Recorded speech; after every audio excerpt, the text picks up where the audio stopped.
Hello दोस्तों, स्वागत है आपका क्रिक टाइम आउट 11 चैनल पे। और आज जो हम मैच कवर करने वाले हैं वो है बांग्लादेश वर्सेस इंडिया का सेकेंड टी20 मैच, जो होने वाला है 9 अक्टूबर को रात के 7 बजे इंडियन स्टैंडर्ड टाइम के हिसाब से। अब जो सबसे ज़रूरी बात है वो ये कि आपको हमारा cric time out 11 YouTube channel subscribe कर लेना है। वहाँ पे आपको वीडियो अपडेट, वीडियो एनालिसिस मिलता रहेगा। और साथ ही साथ आपको हमारा cric time out telegram channel join कर लेना है। वहाँ पे आपको पिच रिपोर्ट, टॉस से रिलेटेड इन्फॉर्मेशन, कोई भी प्लेयर टीम के अंदर आता है या कोई भी प्लेयर टीम के बाहर जाता है, वो सारी इन्फॉर्मेशन आपको मिलती रहेगी। तो टेलीग्राम चैनल को भी ज़रूर से ज्वाइन कर लें। अब बात कर लेते हैं मैच वेन्यू और पिच एनालिसिस की। तो मैच होने वाला है अरुण जेटली स्टेडियम दिल्ली में। और यहाँ की पिच जो होती है वो बैटिंग फ्रेंडली होती है, हायर स्कोरिंग ये मैच देखने को मिलना चाहिए। और रात का मैच है तो ड्यू फैक्टर प्ले करता है, लेकिन यहाँ पे वो भी ड्यू के भी बहुत ही कम चांसेस रहेंगे।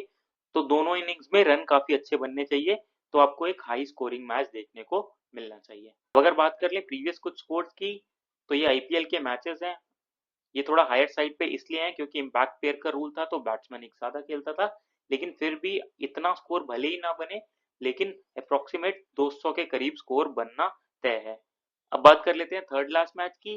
वहां दिल्ली कैपिटल्स ने पहली बैटिंग करते हुए बनाए 257 रन 4 विकेट के नुकसान पे।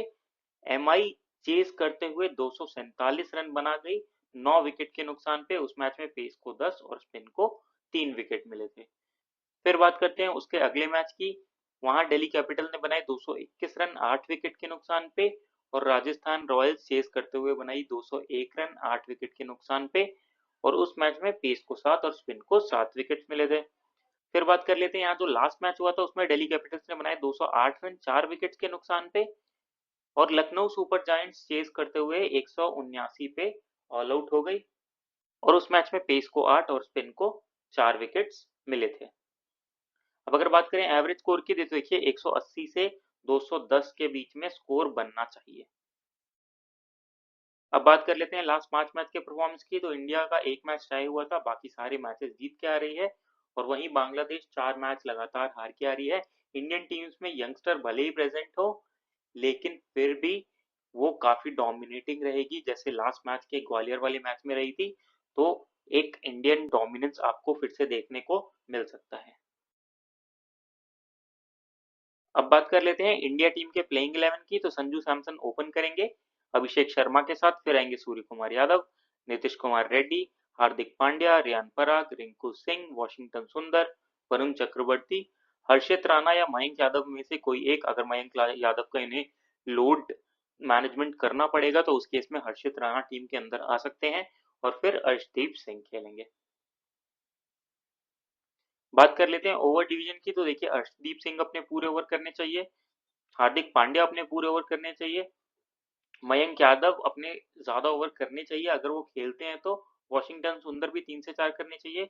और अगर ओवर्स यहाँ से किसी के भी कटते हैं तो वो जाएंगे अभिषेक शर्मा, नीतीश कुमार रेड्डी या रियान पराग के खाते में। और वरुण चक्रवर्ती यहाँ मिस हो गया है, वरुण चक्रवर्ती भी अपने 4 ओवर्स करने चाहिए। तो मोस्ट ऑफ द केसेस में आपको अर्शदीप, हर्षित राणा या मयंक यादव में से कोई एक, वरुण चक्रवर्ती, वॉशिंगटन सुंदर और हार्दिक पांड्या ही ज्यादा ओवर्स करते हुए दिखेंगे। अगर किसी के ओवर्स कटते हैं तो वो जाएंगे नीतीश कुमार रेड्डी और अभिषेक शर्मा के खाते में। हो सकता है रियान पराग भी 1-2 ओवर्स डाल जाए एक्सपेरिमेंट करने के चक्कर में। फिर बात करते हैं डेथ की। तो डेथ अर्शदीप सिंह का पक्का है, वो करेंगे। अगर हर्षित राणा खेलते हैं तो वो डेथ में आ सकते हैं, मयंक यादव कर सकते हैं या हार्दिक पांड्या एक आध ओवर लेके आ सकते हैं।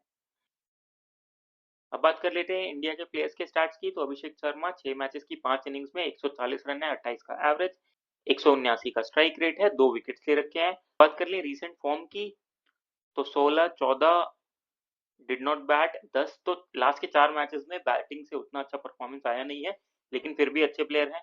और हो सकता है बॉलिंग भी कट जाए, तो इस वजह से इनको लेके चलना जरूरी हो जाता है। अच्छे पिक रहेंगे, जरूर कवर करके चलिए। फिर आते हैं संजू सैमसन। तो 31 मैचेस की 27 इनिंग्स में 473 रन है, 19 का एवरेज, 132 का स्ट्राइक रेट है। अच्छे प्लेयर हैं। फॉर्म रिसेंट इनका भी आपको अच्छा नहीं दिखेगा, 29-0-0-5, लेकिन फिर भी ये कीपिंग बैकअप देते हैं और बैटिंग में आपको ठीक ठाक स्कोरिंग करके दे जा सकते हैं। और बैटिंग विकेट है इसलिए इनको जरूर कवर करके चलिए, अच्छे पिक रहेंगे आपके लिए। फिर आते हैं सूर्य कुमार यादव, तो 72 मैचेस की 69 इनिंग्स में 2461 रन है, 42 का एवरेज, 169 का स्ट्राइक रेट है, 2 विकेट्स ले रखे हैं। बहुत ही तगड़ी फॉर्म से गुजर रहे हैं, फॉर्म काफी ज्यादा अच्छा चल रहा है और बैटिंग विकेट पे आप इनको छोड़ने का रिस्क बिल्कुल भी मत लीजिएगा, बहुत ही अच्छे ऑप्शन होंगे, जरूर कवर करके चलिए, अच्छे कैप्टनसी ऑप्शन भी आपके लिए हो सकते हैं।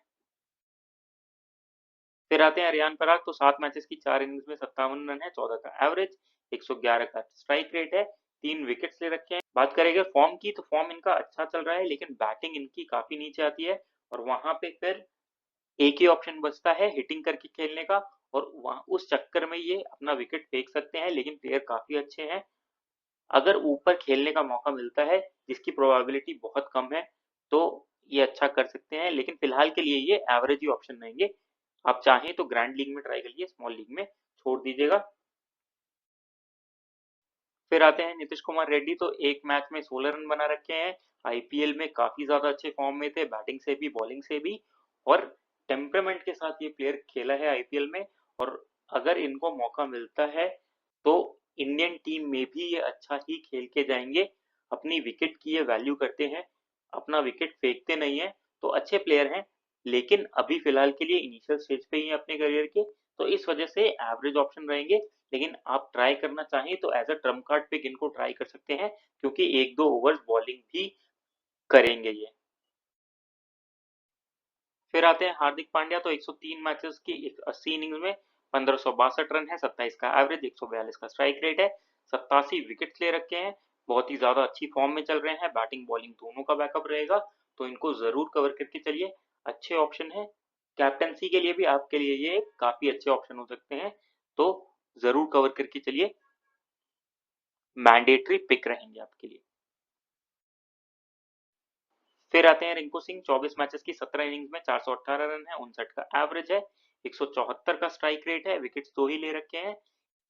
बैट्समैन ये काफी ज्यादा अच्छे हैं, बहुत ही टैलेंटेड है, और साथ ही साथ ये भी अपने विकेट की वैल्यू करते हैं, लेकिन इनके साथ प्रॉब्लम यही है कि ये इतना नीचे बैटिंग करने आते हैं कि ज्यादातर केसेस में इनकी बैटिंग नहीं आएगी। अगर आप लास्ट के 5 मैच देखेंगे तो 3 मैचेस में इनकी बैटिंग नहीं आई है, और अगर बैटिंग आती भी है तो 3 ही 4 बॉल या 2-3 ओवर्स के लिए आएगी, तो उस वजह से ये अच्छे पिक नहीं रहते हैं फैंटेसी पॉइंट के हिसाब से, तो एवरेज ही ऑप्शन रहेंगे, आराम से छोड़ के चलिएगा। फिर आते हैं वॉशिंगटन सुंदर, तो 50 मैचेस की 18 इनिंग्स में 160 रन है, 13 का एवरेज, 129 का स्ट्राइक रेट है, 45 विकेट्स ले रखे हैं, बैटिंग बॉलिंग दोनों का बैकअप रहेगा इनके साथ, बैटिंग आने के चांसेस उतने ज्यादा नहीं है, लेकिन जब भी बॉलिंग करते हैं तो विकेट जरूर लेके जाते हैं, विकेट टेकिंग ऑप्शन है, जरूर कवर करके चलिए। फिर आते हैं वरुण चक्रवर्ती, तो 7 मैचेस में 5 विकेट्स ले रखे हैं, लास्ट मैच में 3 विकेट्स लेके आ रहे हैं, लेकिन वो पिच टू पेस था, तो वहां पे पिच से मदद मिल रही थी। अगर पिच एकदम हार्ड और फ्लैट होता है तो फिर इतने विकेट टेकिंग ऑप्शन नहीं हो रहते हैं ये। अगर ऐसा ना हो कि बांग्लादेश एकदम प्रेशर सिचुएशन में आ जाए रंजीज में, तो अगर सेकेंड इनिंग्स में ये बॉलिंग करते हैं तो उस केस में इनको कवर करिएगा, क्योंकि इंडिया ऑब्वियस सी बात है कि अच्छा स्कोर बनाएगी ही बनाएगी, और फिर रन चेज में जब बांग्लादेश प्रेशर में आएगा तो इनको विकेट मिलने के चांसेस है। अगर इंडिया फर्स्ट बॉलिंग करता है उस केस में आपके लिए एवरेज ऑप्शन हो जाते हैं ऐसे विकेट्स पे। अगर स्पिन करता है विकेट या थोड़ा सा ड्राई रहता है तो ये अच्छे ऑप्शन होते हैं, लेकिन अगर पिच से मदद नहीं है तो ये एवरेज ही ऑप्शन रहेंगे। फिर आते हैं हर्षित राणा, तो 25 मैचेस में 28 विकेट्स ले रखे हैं। अगर ये मयंक यादव की तरह खेलते हैं तो बिना सोचे समझे ले लीजिएगा, लाइन लेंथ बहुत ही तगड़ा रहता है, लंबे कद के बॉलर हैं, कंधे का बहुत अच्छा इस्तेमाल करते हैं, बाउंसर्स काफी ज्यादा अच्छे डालते हैं, शॉर्ट पिच डिलीवरीज पे बहुत कंट्रोल है, तो जरूर कवर करके चलिएगा, और विकेट टेकिंग ऑप्शन ये हमेशा रहेंगे आपके लिए, तो अच्छे पिक रहेंगे, और साथ ही साथ डेथ में बॉलिंग करने के भी चांसेस रहेंगे, तो जरूर कवर करके चलिए।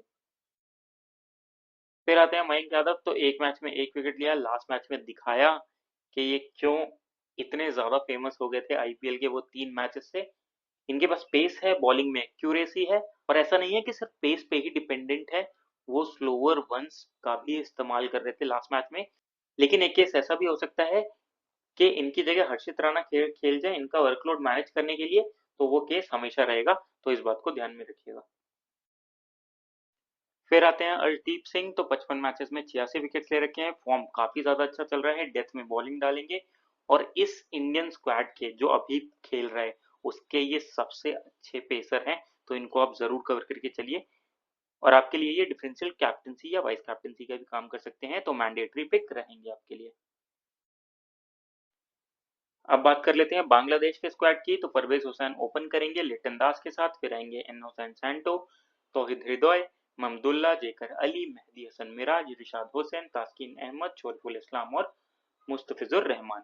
अब बात करें यहाँ पे ओवर्स की, तो देखिए मुस्तफिजुर रहमान अपने 4 ओवर्स पूरे करेंगे, शोरफुल इस्लाम अपने 4 ओवर्स पूरे करेंगे, तास्किन अहमद अपने 4 ओवर पूरे करेंगे, रिशाद हुसैन अपने 4 ओवर पूरे करेंगे और मेहदी हसन मिराज अपने 4 ओवर्स पूरे करेंगे। तो यही 5 मोस्ट ऑफ द केसेस में अपने पूरे ओवर्स करने चाहिए। अब बात कर लेते हैं बांग्लादेश के प्लेयर्स के स्टैट्स की। तो लिटन दास 90 मैचेस के 88 इनिंग्स में 1947 रन है, 22 का एवरेज, 124 का स्ट्राइक रेट है। बात करें कुछ प्रीवियस मैचेस की, तो फॉर्म उतना ज्यादा अच्छा नहीं है, लेकिन बीच में एक 54 का स्कोर आया है और बैटिंग विकेट पे ये आपको ठीक ठाक रन बना के देके जा सकते हैं, तो आप इनको आराम से कवर करके चल सकते हैं।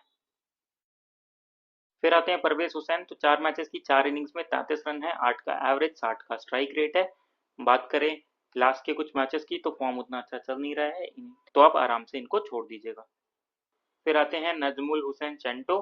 तो 47 मैचेस की 45 इनिंग्स में 935 रन है, 23 का एवरेज, 107 का स्ट्राइक रेट है। बात करें अगर लास्ट 5 मैचेस की, तो फॉर्म ठीक ठाक चल रहा है, स्टार्ट्स मिले हैं इनको और बैटिंग विकेट पे आपके लिए ये भी अच्छा परफॉर्म करके जा सकते हैं, तो अच्छे ऑप्शन रहेंगे, आप चाहें तो इनको कवर करके चल सकते हैं। फिर आते हैं मेहदी हसन मिराज। तो 26 मैचेस की 21 इनिंग्स में 283 रन है, 16 का एवरेज, 117 का स्ट्राइक रेट है, 14 विकेट ले रखे हैं। बैटिंग बॉलिंग दोनों का बैकअप रहेगा, जरूर कवर करके चलिए, 4 ओवर्स अपने पूरे डालेंगे, साथ ही साथ बैटिंग से भी पॉइंट्स दिला के जा सकते हैं, तो जरूर कवर करके चलिए, अच्छे ऑप्शन रहेंगे आपके लिए। फिर आते हैं तौहिद हृदय। तो 30 मैचेस की 27 इनिंग्स में 619 रन है, 26 का एवरेज, 128 का स्ट्राइक रेट है। बात करें लास्ट के 5 मैचेस की, तो फॉर्म उतना अच्छा नहीं चल रहा है, लेकिन फिर भी ये काफी ज्यादा अच्छे बैट्समैन है, इंटेंट रहता है इनके पास हमेशा स्कोर बनाने का, और बैटिंग विकेट पे ऐसी विकेट्स पे ये अच्छा परफॉर्म करके चल सकते हैं, इसलिए आप इनको भी कवर करके चल सकते हैं, अच्छे ऑप्शन रहेंगे आपके लिए। फिर आते हैं ममदुल्ला। तो 139 मैचेस की 128 इनिंग्स में 2395 रन है, 23 का एवरेज, 117 का स्ट्राइक रेट है, 40 विकेट ले रखे हैं। तो इनके सिलेक्शन पे एक हमेशा कंफ्यूजन रहेगा कि अगर ये as a six bowling option खेलते हैं, तो वहां पे ये बॉलिंग डालते हैं कि नहीं डालते हैं। बैट्समैन काफी ज्यादा अच्छे हैं, लेकिन बस दिक्कत ये है कि नीचे बैटिंग आएगी और वहां पे फिर अगर मारने जाते हैं तो विकेट खोने का खतरा रहता है, तो इस वजह से फिलहाल ये एवरेज ही पिक रहेंगे। आप चाहें तो एज अ ट्रम्प कार्ड इनको ट्राई कर सकते हैं ग्रैंड लीग्स में। फिर आते हैं जेकर अली। 18 मैचेस की 16 इनिंग्स में 253 रन है, 25 का एवरेज, 117 का स्ट्राइक रेट है। बात करें लास्ट के कुछ मैचेस की, तो फॉर्म अच्छा नहीं है, आराम से आप छोड़ दीजिएगा, ज्यादातर ये फ्लॉप ही रहते हैं। फिर आते हैं रिशाद हुसैन। तो 25 मैचेस में 29 विकेट ले रखे हैं, रिसेंट फॉर्म काफी ज्यादा अच्छा चल रहा है, साथ ही साथ बैटिंग का भी बैकअप देके जाएंगे, तो आप इनको आराम से कवर करके चल सकते हैं, अच्छे ऑप्शन रहेंगे आपके लिए। फिर आते हैं तास्किन अहमद। तो 68 मैचेस में 72 विकेट ले रखे हैं। बात करें अगर लास्ट के 5 मैचेस की, तो टोटल 4 विकेट ले रखे हैं, और अगर से मूवमेंट मिलता नहीं है तो ये उतने अच्छे पिक हो नहीं जाते हैं। तो अगर बांग्लादेश फर्स्ट बॉलिंग कर रहा हो, उस केस में ये डेथ में बॉलिंग करेंगे, तो वहां पे आप इनको कवर करके चल सकते हैं, सेकंड बॉलिंग के केस में आराम से छोड़ दीजिएगा। फिर आते हैं शोरिफुल इस्लाम। तो 42 मैचेस में 46 विकेट ले रखे हैं। बात करें लास्ट के 5 मैचेस की, तो टोटल 4 ही विकेट्स हैं। फर्स्ट इनिंग्स में अगर बॉलिंग आती है बांग्लादेश की, तो उस केस में आप इनको कवर करके चल सकते हैं, लेकिन सेकंड इनिंग्स में क्योंकि बांग्लादेश अज्यूम करके चल रहा हूं मैं कि इतना ज्यादा स्कोर बनाएगी नहीं, तो वहां पे चेजिंग प्रेशर इतना ज्यादा होगा नहीं, और फिर ये विकेट्स लेके नहीं जाएंगे उस केस में। तो फिलहाल फर्स्ट इनिंग्स में आपके लिए एवरेज ऑप्शन हो जाते हैं, सेकंड इनिंग्स में आराम से आप छोड़ के चल सकते हैं।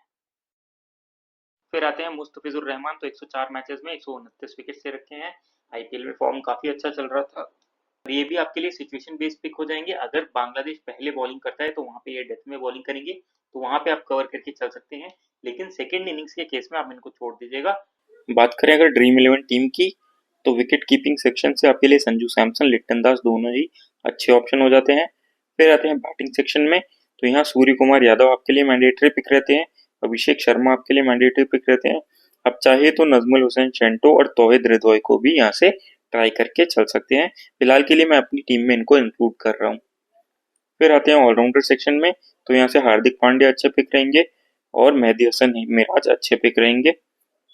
अब चाहे तो यहाँ से वॉशिंगटन सुंदर को भी लेके चल सकते हैं। फिर आते हैं बॉलिंग सेक्शन में, तो यहाँ से अर्शदीप सिंह अच्छे पिक हो जाते हैं, मयंक यादव अच्छे पिक हो जाते हैं, तो आप इनको कवर करके चल सकते हैं। आप चाहें तो किसी भी बांग्लादेश बैटर की जगह नजमुल हुसैन शेंटो, तौहीद रिदवाई या लिटन दास की जगह यहाँ पे रिशाद हुसैन को ट्राई कर सकते हैं। और यहाँ पे आप किसी भी बॉलर वरुण चक्रवर्ती या मुस्तफिजुर रहमान को भी ट्राई कर सकते हैं। फिलहाल के लिए मैं अभी बैटिंग कॉम्बिनेशन के साथ जा रहा हूँ, क्योंकि यहाँ पे रन ज्यादा बनते हैं। बात करें कैप्टन वाइस कैप्टन की, तो अभिषेक शर्मा, हार्दिक पांड्या, सूर्य कुमार यादव आपके लिए अच्छे कैप्टनसी वाइस कैप्टनसी ऑप्शन होंगे। फिलहाल के लिए मैं Hardik Pandya as a captain जा रहा हूँ। वाइस कैप्टनसी ऑप्शन के लिए मैं सूर्य कुमार यादव को कंसीडर कर रहा हूँ।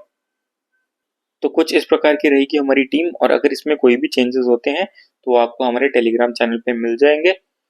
उसके लिए टेलीग्राम चैनल को ज्वाइन कर ले, और जो सबसे इम्पोर्टेंट बात है कि हमारे यूट्यूब चैनल क्रिक टाइम आउट 11 को ज़रूर से सब्सक्राइब कर ले। वहाँ पे आपको वीडियो अपडेट, वीडियो एनालिसिस मिलता रहेगा। और जब आप वीडियोस देखते हैं तो आपका मैथ सेंस बढ़ता है, गेम का अंडरस्टैंडिंग बढ़ता है, प्लेयर्स का नॉलेज बढ़ता है, और जब फिर आप अपनी टीम बनाते हैं तो वो ज़्यादा इफेक्टिव टीम होती है, और मोस्ट ऑफ द केसेस में वो विनिंग जोन में रहेगी। तो मिलते हैं फिर अगली वीडियो के साथ। Thank you.